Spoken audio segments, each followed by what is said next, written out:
വാർത്തകളിലേക്ക്. രാഹുൽ മാങ്കൂട്ടത്തിൽ യൂത്ത് കോൺഗ്രസ് അധ്യക്ഷ സ്ഥാനം സ്വമേധയാ രാജിവെച്ചതല്ലെന്ന് തുറന്നു പറഞ്ഞ് KPCC general secretary Deepthi Mary Varghese. രാജി പാർട്ടി സമ്മർദ്ദത്തെ തുടർന്നായിരുന്നു. വനിതാ നേതാക്കൾക്കെതിരായ സൈബർ ആക്രമണത്തിൽ നിയമപരമായി പരാതി നൽകണമെന്നും അവർ പറഞ്ഞു. രാഹുലിനെതിരെ പരാതിയുള്ളവർ പോലീസിനെ സമീപിക്കണമെന്നും ദീപ്തി മേരി വർഗീസ് ആവശ്യപ്പെട്ടു.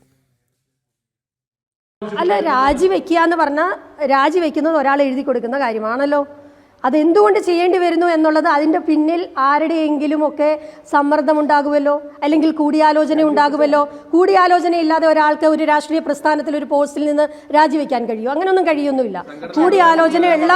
കൂടിയാലോചനയുള്ള രാഷ്ട്രീയ പ്രസ്ഥാനമാണ് കോൺഗ്രസ്.